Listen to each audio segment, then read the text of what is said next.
This video is sponsored by Urban Street Narrative Workshop. More about the workshop later in this video. Storytelling is most likely the hardest part in photography. Join me when I'm making a 5-image story. It will be the same type of thing you will be doing in the Urban Street Narrative Workshop. And in this video I will teach you the process that I'm going through when I'm making these images.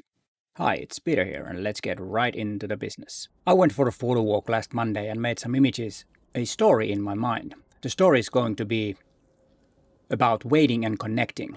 I gave it a working name, From Waiting to Weaving. I picked these 10 images from my photo walk that might fit the story, and I will discuss these images and see what my starting point will be. My story won't be finished during this video. Most likely all of these photos won't be in, or maybe even any of these photos will be in my final story. But in this video I will construct my first 5 images for the story. I will make another video, maybe 2 or even 3 videos about this same photo story, because of course this won't be the one that I'm showing at the end of this video, won't be the final one. It'll be the starting point, and then I will start thinking about which image I need to make a little bit better, because this is not finished yet and it takes a little time to make up the whole story. But before we get into my narrative, let's start with a question. What makes a story in an image? I have this photo of a closed down restaurant in a shopping mall. It's kind of like a food court where there are several restaurants, and this one was closed. It's not much of an image. It's maybe a document, but it usually when image raises some questions, it's a good image. But this one raises too many questions. There is no kind of like a starting point where our mind starts thinking about it. It's just a document of the place. And if you don't know anything about the place, it's just probably won't speak to you, the image at all. There is no, in my opinion, there's no story in the image. It's just a photograph without any content, in my opinion, unless you all know a lot about already. But then this image with the leg in the left side is an image that has a story. It's the same place. I just moved a couple of meters away and pointed the camera a little bit differently and made the image. And this is an image with a story, in my opinion, because you start wondering why she's sitting there and what is the place, and you might get some clues from the background. Okay, maybe it's a restaurant, but why is it looks like abandoned place? And there's many things that are strange in this image, unless you know where it is. But still you have the woman waiting and looking at her phone and what's going on. Maybe she's waiting for someone to join her, or I don't know. We don't know. But we make up a story in our heads about the image. So here is the 2 images side by side, and here you can clearly see what I mean by there is a story in an image. And as I said many times earlier in my videos, that the story doesn't have to be a big grand story that changes the world. If it is, fine, but it doesn't have to be. It can be a small story about something, little things, and always when we make up stories, we do make a different story in our minds. You have a different story for this, and I do have a different story, because we lived in a different life, different places, and with different, and you know what I mean. But it's not so that there is only one story. There are several stories in an image. I might have several stories and several different pathways, and that is something that makes our mind more creative when we look at images and we see images that has a story in them. We just it's a lot of fun and makes our own creativity and also our own photography better when we think of the stories. But this video is not about story in one image. What if we have several images? The good news is that you don't have to have all the images really great. They can be mediocre images. They are images that are part of the story and are gateways between 2 images. And they might be, as a standalone image, not that great.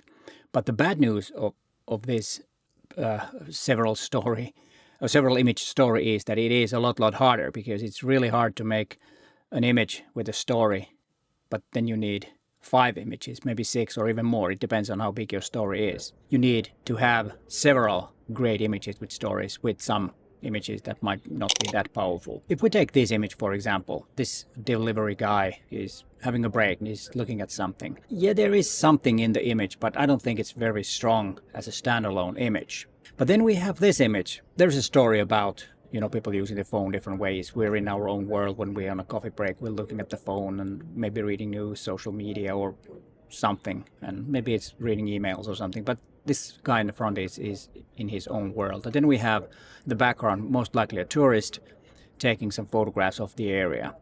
I don't know what he's taking. I didn't see what he was taking image of. Maybe his travel companion is there and is taking a picture of her or him. I don't know. But there are, two typical cases how we use phones. Not a big news story. It kind of tells us what's going on with the mobile phones when we're out there using them too much. But if we combine these two images that I've shown, these two first images of possibly in my story, first image that I showed you, the one on the left, becomes alive because now it has a connection to the second image.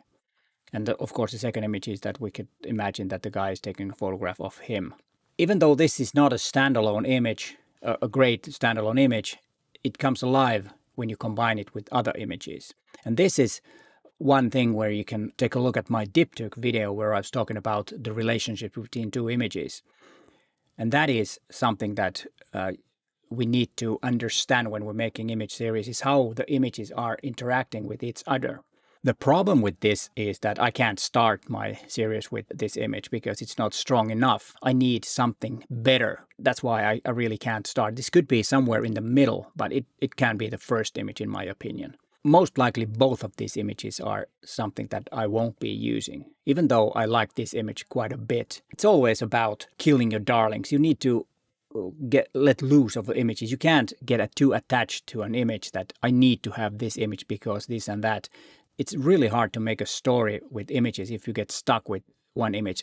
Every image in the story needs to be something that you can get rid of and make something more suitable. I'm not saying better image, but more suitable for the story. And that is the hardest part. And this is also a good practice for your photography, to have something in your mind, some of your old images, and then you see something and you think, okay, this might go with this one. And then you might have a pair, or even diptych, or just a pair, or starting of a story. And then my starting image. I like this image a lot. There are the things that I'm looking in for my narrative. The woman sitting by the window is looking at the bus. Maybe she's waiting for her bus, or maybe she's waiting for someone, or maybe she's just sitting there and reading and dreaming of a trip or something. The lady in the front is more of a visual thing that takes us into the image, so that the image is not that empty. Now we have the person in the front, then we have the lady, and then we have the bus. So we have a kind of like three things, kind of like a triangle in the image. And this could be the first image of my story. Then I was thinking that the second image could be this image, because there's a connection. The lady in red is looking straight at the lady, but then on the other hand, the person with the dark coat in the front is not that good. It could work cropped like this, but then I think it becomes a little bit unbalanced. Even though I like this image a lot, it doesn't really fit because of there is something that I don't like when I put these images together. Then I have these two images. The one on the left side I like a lot. It's a perfect pose, perfect lighting, and she's on the phone, maybe texting or reading a WhatsApp message from a pretty boy. We don't know, but I think it's a beautiful image. You got the light is nice, as I already said, and the settings, everything works in that image. It works as a standalone image. It has a little story. And then we have the second image where she's looking at her and there is a connection. She's maybe dreaming of something. Maybe she will see someone when she has traveled, or maybe she's waiting for someone to come out of the thing, but there is some kind of a expression on her face that tells that she's dreaming or thinking of something. That's why I think these images go well together. And then the visual appeal of the images are quite same. They both have the same tones, and of course image editing is part of that. And yeah, there are similarities. The jacket is similar, and the other one, the differences are the bags, and then there is enough surrounding so we can have the context where they are, but still they're a little different. And then there are some lines that takes us from the image to the other one and bounces back. But then we have a problem if this is the fourth image, it kind of ends here because there's nothing in the back. And that is what makes this not a good pair in my story, even though they go well together. And of course, it's something that I might try to do if I can make it so that we can have these images next to each other in my story. But that remains to be seen, since this is only the beginning of my 5-image set.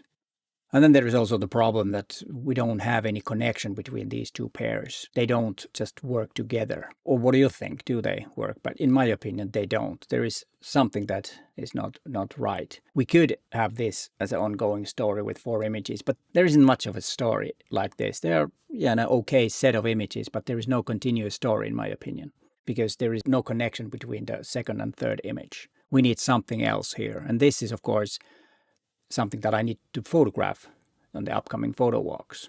What we could do, we can go back to the first image, start the thing like this. But as I said earlier, I don't think the image is strong enough to be the first image. And that's why I will ditch this image for now. I will keep it there, so it might fit later. It depends on where my story is going.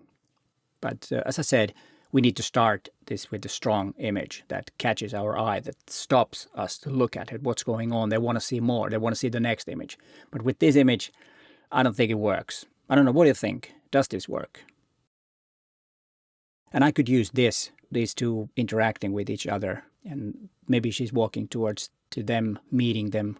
The girl in the front becomes the main character on this image because she's walking towards the next image. And then the third image could be this, because we do have the connection from the guy to this image. And then we have the connection to this fourth image. So I might have 4 images now. I'm not really sure, but that's what it looks like. I thought that this image could be the last image on my story because of the 2 people in the background. Those are kind of things that I was looking for at the moment when I was photographing. But the problem is that might not be a connection if this is the 5th image. So that is the problem here. But I don't know, maybe I will switch the whole idea and have it this way. Have this that I thought could be the second image. Maybe this could be between these 2 images, and then end the story with this image because she's looking towards back and there's nothing that takes us to the next image. This is exactly the same kind of stuff that we're making. The process will be about the same that I'm making right now. And you will be making, of course, your own project, what you feel. It can be anything inside an urban environment. That's usually the best thing, of course, when you're in an urban environment. That's for sure. And you will start photographing immediately on Monday your story, and it will change over the course of the week, and you will have a starting point. And the big thing is that there are 3 of us, me, Matti, and Robin, who are kind of like pitching in to your story as ideas, and also the 23 other participants that are there. The thing is, of course, is that you will be the final, or making the final decision, of course. It's not our thing to say what you should photograph. We can make suggestions and work with the story with you, so that helping you. And if you're interested in, click the link in the description and find out more, and there you can also sign up. And if you're interested in story making, that is the workshop to be next spring. So what do you think so far? Which direction should I go? What do you think? And if you want to take a closer look at the images, you can find them in PicDrop. I will put a link in the description. I need to make some more images and maybe replace some of the images and get rid of some of the images. I don't know at the moment how many of these will be in the final set. There might be none, or there might be 2 or 3. Most likely not 4, at least not 5, because this doesn't really work. There is something that really doesn't work yet. But let's see how this goes. And if I already made that video, you can watch it from there. And the other video is my video about urban street narrative. But hey, thanks for watching, and bye for now.